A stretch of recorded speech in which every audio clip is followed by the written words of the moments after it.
I'm Rita Narayan, your host for Speak Your Mind today. And in studio, we have Mr. Amniasi Tavui, the head of the Tobacco Control Unit at the Ministry of Health. And today we're talking about tobacco controls. Mr. Tavui, thank you very much for joining us this afternoon. Firstly, before we talk about the tobacco control regulations of 2012, what is tobacco control? Thank you, Rita. Tobacco control, it's basically a range of measures designed to control the demand and supply of tobacco products. Now, that includes the tobacco tax increases, the price increase. I mean, definitely when tax comes in, when it increases, price will have to increase as well. And then secondly is community education and awareness programs. Thirdly, establishment of smoking cessation, quitting programs. Fourth, protection of non-smokers through the expansion of tobacco-free settings. Fifth, legislation formulation and enforcement. Sixth, tackling illicit trade in tobacco products. And curbing tobacco product sales to minors. Mm-hmm. That's basically the tobacco control. Now, before we talk about this new legislation that was gazetted in February this year and comes into force on July 1st, what are some of the existing tobacco controls? Well, those were the ones that I've mentioned earlier on, yeah. Okay. Those are the tobacco controls, yeah. Now, let's talk about the tobacco control regulation of 2012. Mm-hmm. Now, why was it necessary to bring about these ones, given that we already have some existing ones? Well,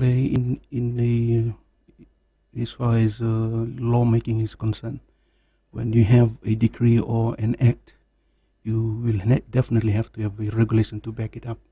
So in order to do that, we need to have this tobacco control regulation so that it affects the tobacco control decree of 2010.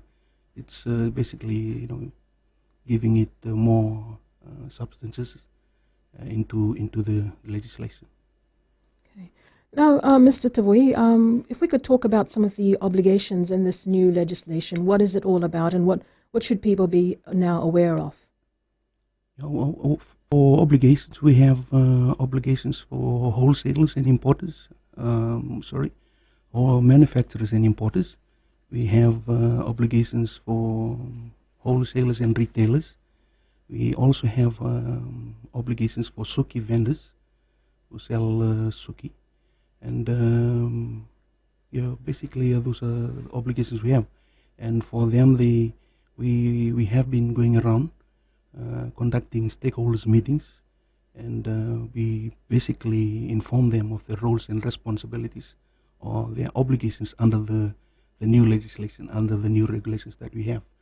And for that, first of all, they need to be registered in order to sell tobacco products. If they do not, then that's an offense. Secondly, they need to have, from 1st July onwards, when this regulation will come into effect, they'll definitely need to have their license as well for wholesalers and retailers. But for manufacturers and importers, they need to renew. I mean, all of them. They need to, all these the ones that I've mentioned, the business people, the retailers. They need to renew their license annually, and secondly, they have to inform us, the Ministry of Health, if they are changing their addresses within 28 days. They need to inform us, or any particular thing regarding their selling of tobacco products. And for retailers, they need to have no smoking signages put up on in their premises, clearly in a conspicuous part of the building, and if need be, right in the front of the premises, informing people of no smoking. And that is basic, and then comes the list of obligations that they need to comply with. Mm-hmm. So this basically affects anyone and everyone who sells cigarettes, including those who, you have cases where people sell from their homes. They might sell a roll or two, and that's very common here in Fiji. Would that also cover them? And yes. How do you monitor that? Yes, basically anyone who retails tobacco products. So if they're selling from their homes, they need to be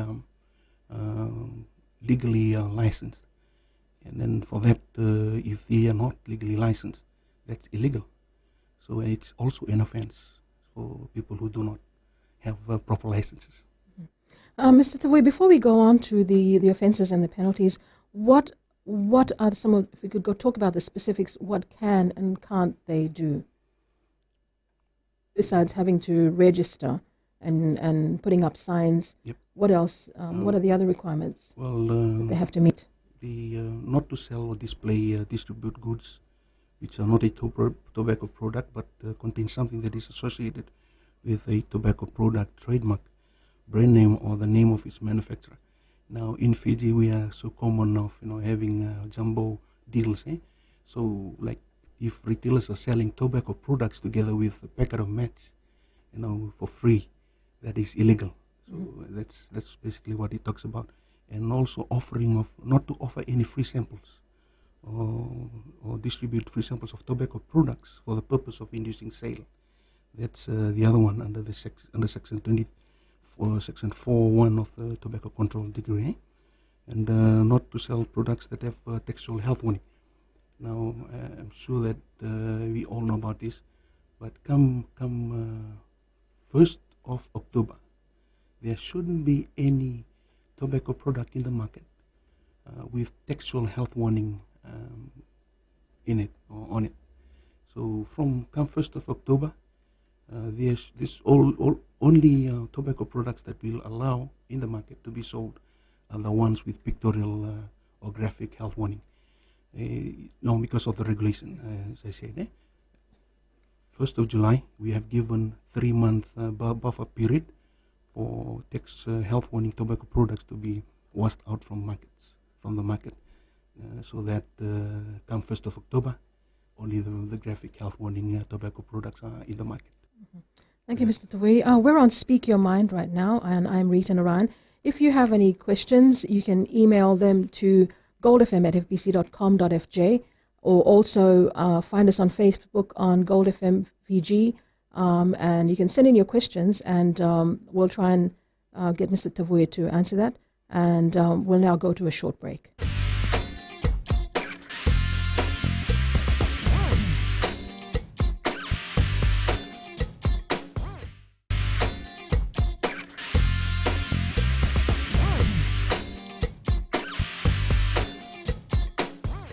Welcome back. You're on Speak Your Mind, and I'm Rita Narayan, and our studio guest is Mr. Amniasi Tavui, head of the Tobacco Control Unit, and we're talking about tobacco control as well as, in particular, the new legislation that comes into effect on July 1st. This is the Tobacco Control Regulations 2012.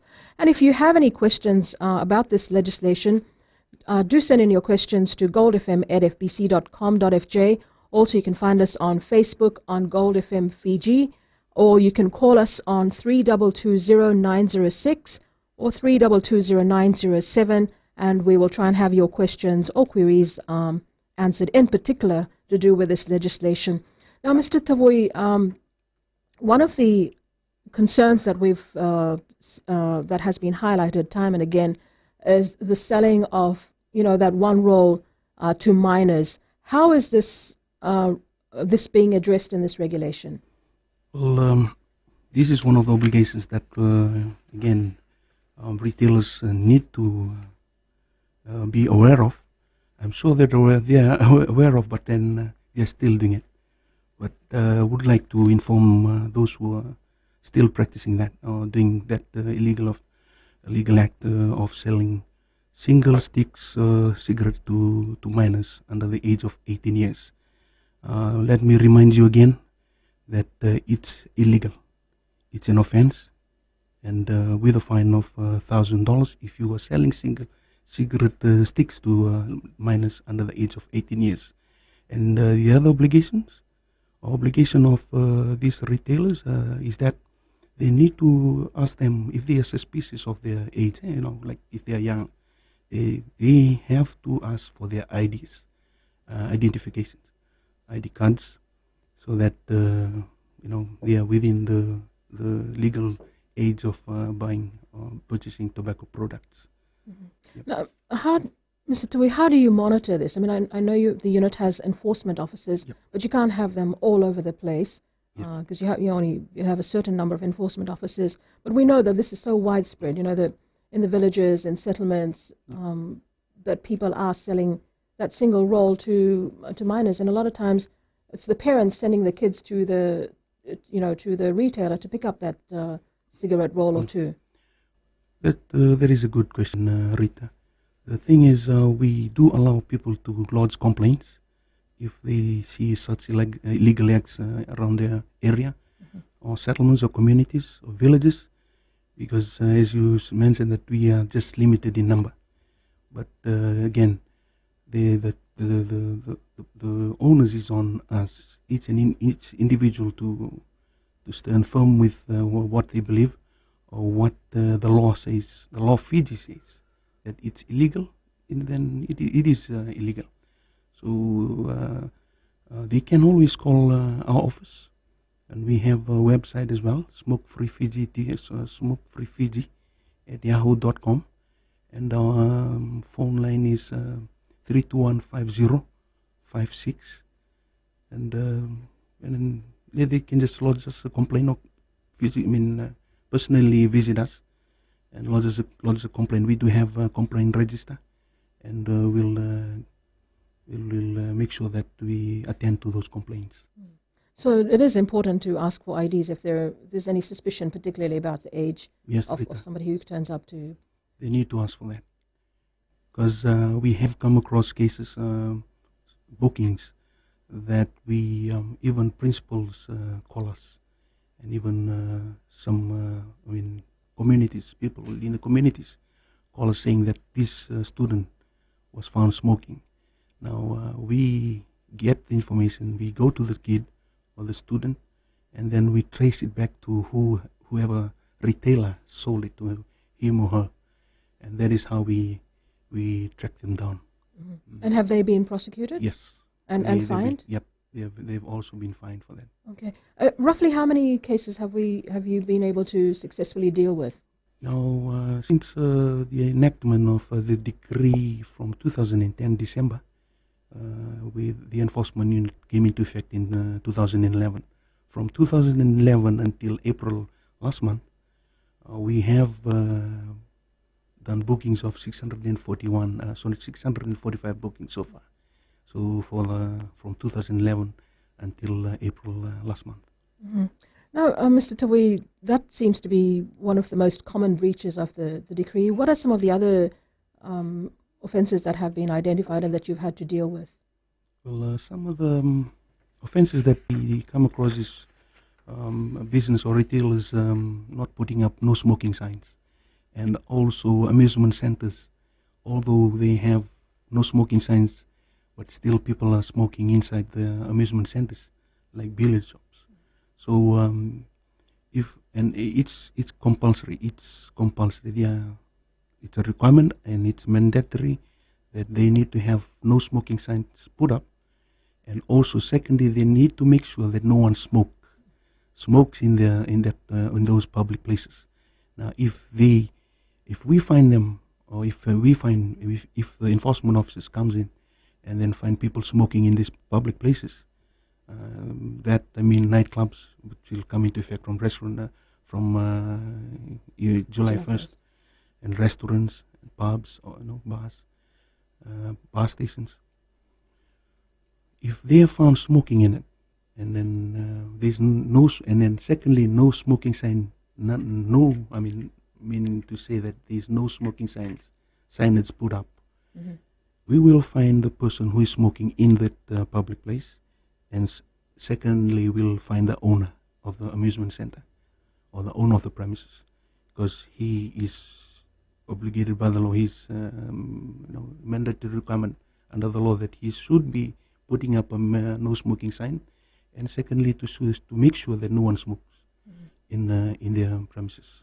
And what sort of penalties are we looking at? Okay, for that we will find the owner with $1,000, and for whoever is smoking in that premises, we'll find them $200.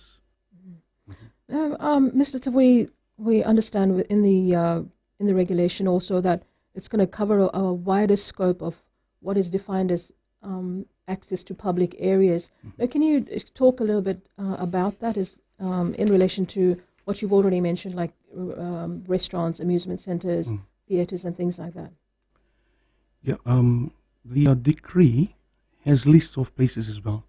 Now, under Section 19.1 of the Tobacco Control Decree, that includes amusement center, theater, sports stands, hospitals and clinics, lifts and elevators, public service vehicles, buses and taxis, air terminal building, eating houses, except for those who have liquor license, Liquor Act, under the Liquor Act 2006, and then bus stations, internet shops, water transport. Now, when this regulation comes into effect from 1st of July, comes 1st of July this year, eating houses will be all eating houses, not in exception for those under Liquor Act 2006, which means all restaurants, all eating houses will need to be smoke-free. Those are smoke-free zones. There are prescribed smoke-free areas, and they need to have a designated place for people to smoke, like for nightclubs. Mr. Tavui, sorry, I'll have to interrupt you there so that we can take a break, but we will definitely come back to that, and you can highlight more about these public access areas.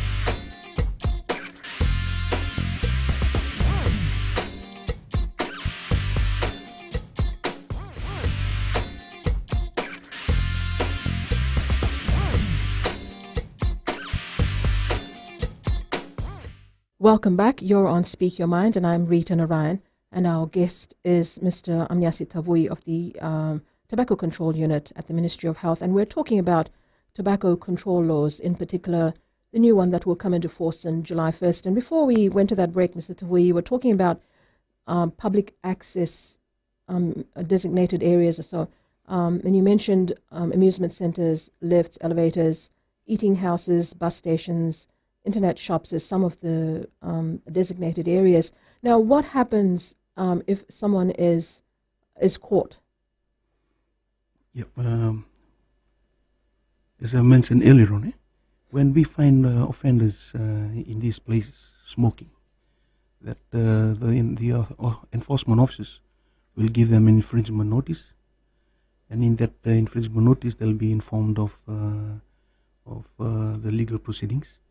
So, like within 21 days, they need to pay their fine. And if they do not pay their fine within 21 days, they'll need to appear in court. And for that, the magistrate will decide on the payment of fine. Maybe he or she will give further extension. If not, then if they still don't pay, the committal warrant will be issued, and they might end up in jail at the end. Mm-hmm. Now, I also understand that there are areas that could be classified smoke-free by the minister? Yes, under Section 20 of the Tobacco Control Decree, the powers is vested upon our Minister for Health to designate areas that we need to be designated no smoking as well. Mm-hmm. And what sort of areas could these be, most likely? These are areas that is not covered under the legislation that we have, under the decree and the regulations. Maybe in future we might need to prescribe areas like markets or like community halls. These are places like or even maybe streets as well. Mm-hmm. Okay. Mm-hmm. Now, Mr. Tawai, if we could talk about some of the respective penalties for breaches. Now, you talked about those who are caught smoking in designated non-smoking areas. Fines range from anything like $1,000 or so, including those who retailers and wholesalers who don't put up public notices or they're selling to minors. What are some of the other penalties that are spelled out in this legislation? The penalties, we have this list of penalties.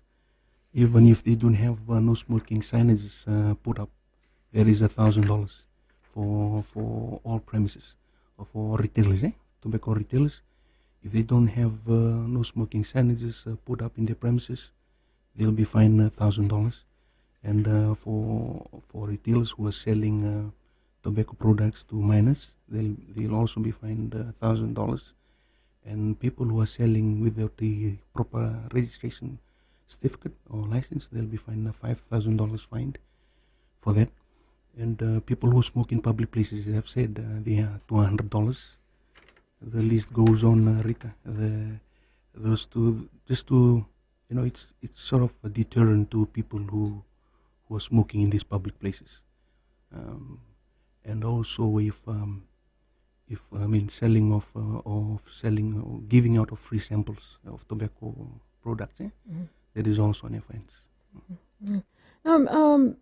Mr. Tavui, perhaps we could talk about cigarette and tobacco consumption trends in the country.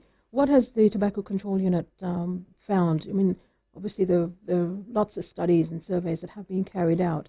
What are the trends that we're seeing? Rita, the enforcement unit basically looks after enforcement only, and then for surveys like that, we survey is also done, but it's done by other officers, apart from the enforcement officers, like the ones that we have in our unit. But basically, they have a survey done in every 5 years. That this is a survey done for youth, in 5 years. So the last one was in 2009, I believe.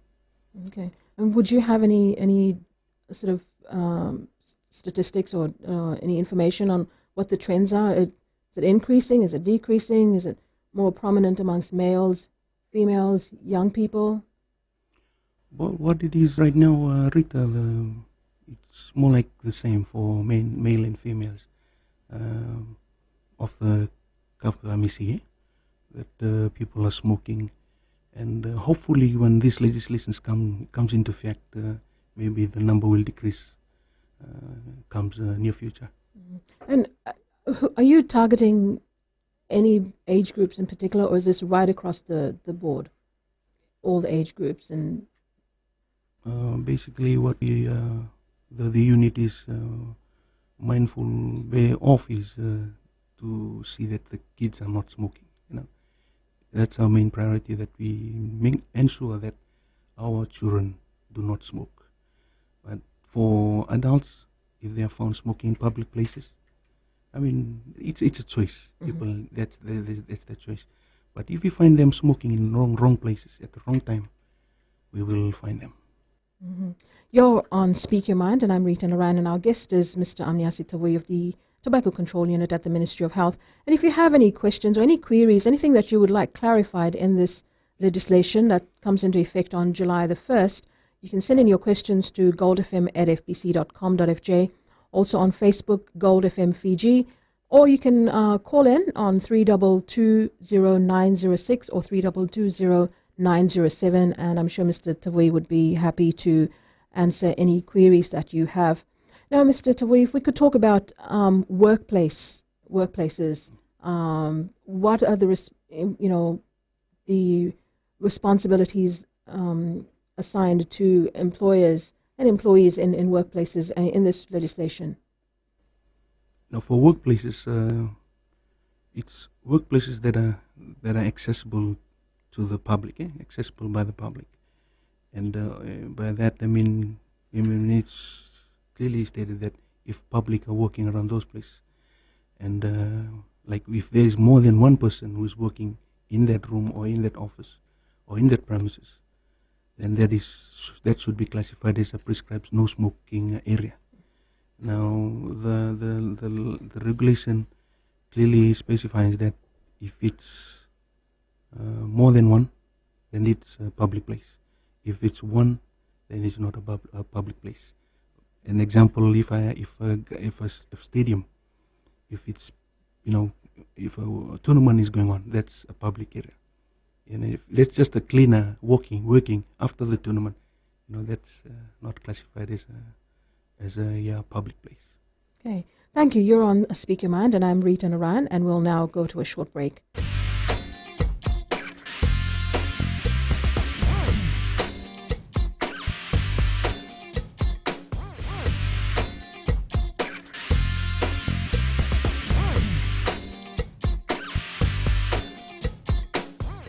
Welcome back to Speak Your Mind. I'm Rita Narayan, and in studio with me now is Mr. Naimbuka Luveniali, an enforcement officer with the Tobacco Control Unit. And today we're talking about Tobacco Control Regulation 2012, which will be coming into force on July 1st, 2013. That's a little over a month and a half away. Now, Mr. Luveniali, first we're going to talk about the Framework for Convention on Tobacco Control. Now, this is one of the tobacco control laws that Fiji has signed and ratified in 2003, and this. But then we would sort of relate that to the whole area of enforcement. Now, what does this framework spell out for us? Thank you, ma'am. The FCTC, or the Framework Convention on Tobacco Control, is actually the first public health treaty. It was designed by the WHO itself. Fiji signed up to it in 2003. We signed up to it in 2003. We were the third nation to sign up to it, and the first development country to sign up to it. Okay. Our laws, our current tobacco control laws that are running right now, are in complete sync with the FCTC. That's a requirement when you sign up. So really, right now, our laws, our tobacco control laws, are in complete sync with the convention. Okay, and I understand that Fiji is one of those countries that that is pretty much in tune with this whole area of tobacco control globally as well. Yes, ma'am. Actually, we are one of Fiji is one of the front runners all over the world when it comes to tobacco control work. Okay, we are a recognized, probably a recognized authority when it comes to tobacco control work.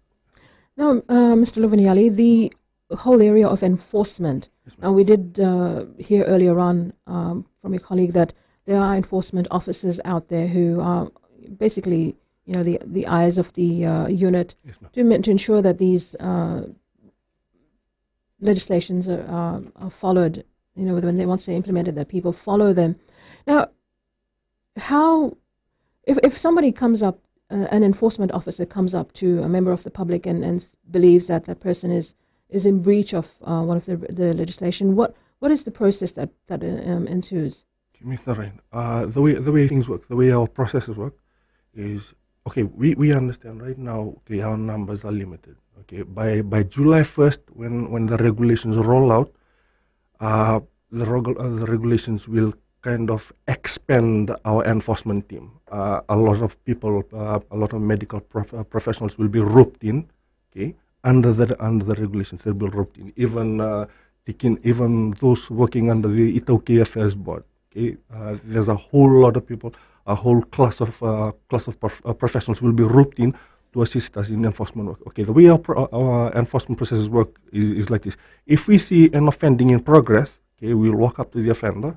Okay, normally we work in our enforcement operations. We work with the police. It's a must. We have to have police assistance. Okay, we walk up to the offender. We get him processed through our fixed penalty notices. The fixed penalty notices are issued to the offender, and after that we take the offender right to their place of residence to confirm their personal details and to confirm if they stay there. Okay, and if these guys don't turn up on the court date, or if they don't pay their fine, and when the bench warrant gets issued by the court or committal warrants get issued by the court, we go back to those addresses with the police officer. So our enforcement processes are kind of in uniform with the police and the LTA. We kind of borrowed our enforcement processes from them. Mm-hmm. Okay. And you need to identify yourself. Yes, ma'am, we do. It's a must. I believe all law enforcement officials are required to do that. They are supposed to identify themselves to offenders before they do whatever is necessary to get done. Mm-hmm. Yeah. I understand that there have been some infringements already. Yes, ma'am. There have been. There have been quite a lot, and I believe Mr. Tavui, my boss, Mr. Tavui, has already indicated that earlier on. Okay, we've got a lot of people, and we've got cases going on right now. Okay, I understand with most people that got booked, most of them started complaining to our minister. I mean, that's only natural. That's only natural. When people get booked, they come and complain to whoever controls us. Okay, probably from the team to those aggrieved members of the public. If there's any discomfort with the way we do things, the way we do it, okay, our humble apologies. But enforcement processes related to tobacco control need to run. So if you are an offender, I believe you just have to accept the way things are running right now. Does the offender have any right in this place? Okay. Okay. When the offender gets issued with a fixed penalty notice, he's given two options. One, you either pay within a certain time frame, which is 21 days, but we kind of extend it to a month or so. Okay. If they can't pay the fine, then they are told to seek legal assistance. Okay, come to court. Okay. If you wanna, normally we would prefer people to come to court and ask the court to have the fines reduced. Okay, because it's better that way. I know some people don't like the idea of coming up to court, but that's the way that for the law, for tobacco control laws to be respected, I think people need to come to court so that they can understand the gravity of the offences that they've committed. Mm-hmm. Okay, you're on Speak Your Mind, and I'm Rita Narayan, and we're speaking with Naimbuka Luveniali, Enforcement Officer with the Tobacco Control Unit at the Ministry of Health. Now, Mr. Luveniali, just more on enforcement. You did mention that there have been some infringements, and the fines, some of the fines are pretty steep. Yes, what's the response been like from those who have been fined? Have people actually paid? Yes, ma'am. People have actually paid. A lot of people have paid. Most people don't want to turn up to court. Okay, the way with offenders. Okay, most of our offenders are not hardcore criminals. Okay, these are bona fide good people. Okay, they are very good people. They are not hardcore offenders. So most of them, they don't want to turn up to court. The only ones that turn up to court are the ones that think that they have a standing chance of fighting us, okay, or they just want to have their fines reduced. That was something that I was wanting to raise with you, was the fact that someone would have to appear in court, or you get a stain against your name. Ma'am, okay, I'm not an expert in the legal system, but we get a lot of backing from the DPP, and we thank them for that. Okay, we get a lot of backing from them. Okay, opinions from the DPP that we received so far is the offenders themselves, they can ask the court not to have convictions recorded against their name. That's a right. They can do that. Okay? And the court might allow that. The court may allow it. Okay. Thank you. You're on Speak Your Mind. And if you have any questions or any queries that you might have with regards to this Tobacco Control Regulation 2012, you can send in your questions to goldfm@fbc.com.fj or Gold FM Fiji on Facebook and post your question, and we will try and get them answered in this program. And now we'll take a short break.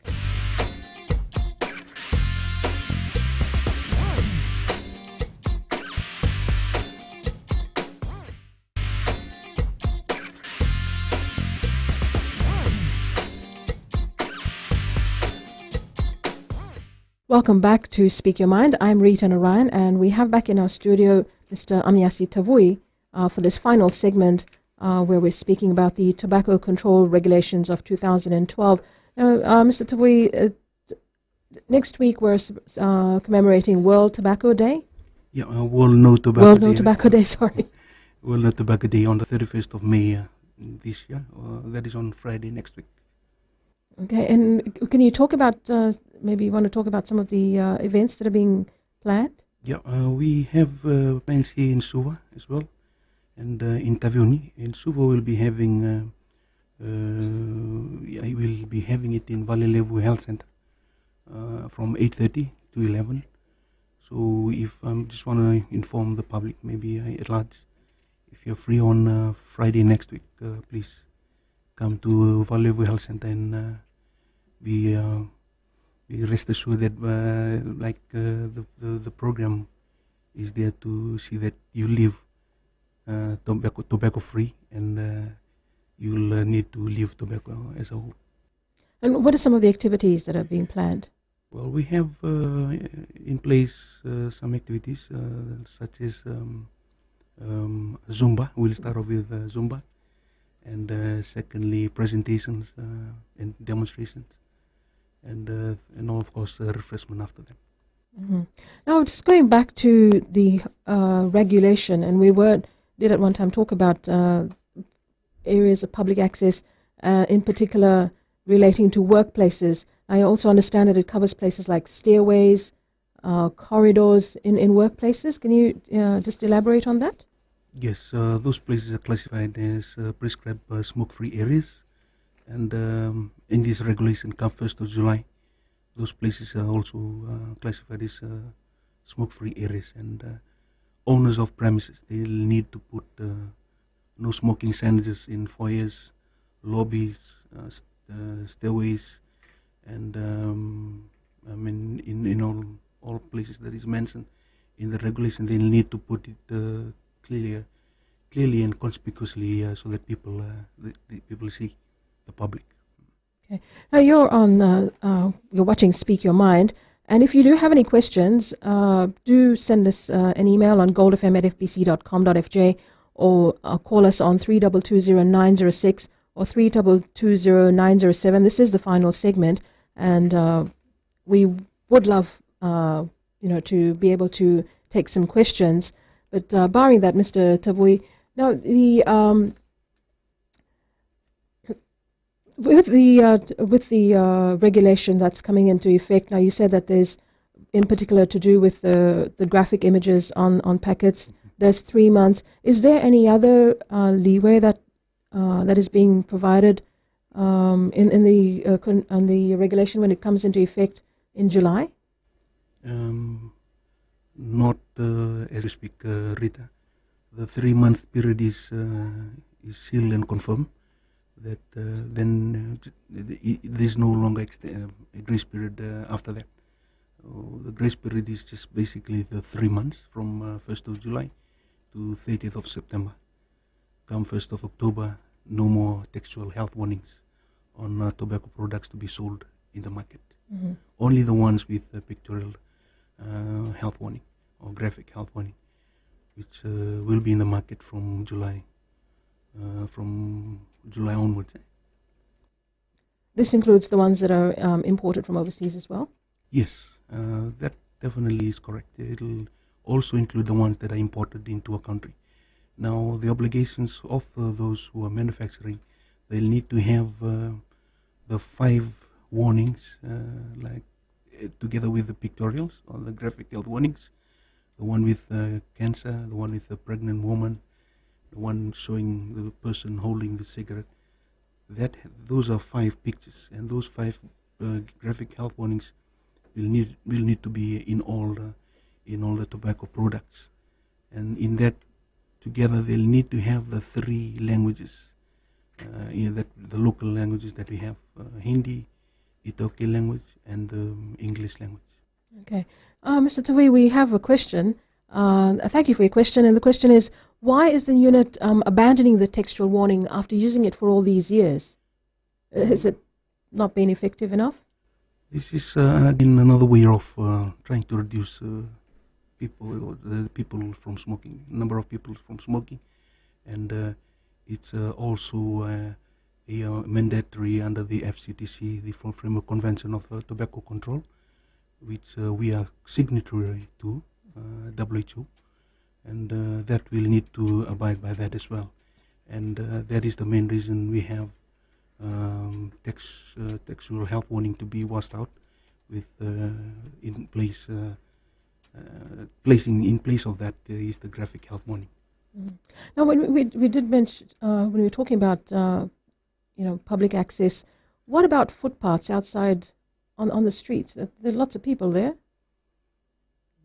Come again, Rita? When we talked about areas where there's lots of people gathering, access to public. Yeah. What about people smoking on footpaths, just outside offices and out on the streets? Can they be penalized? Yeah.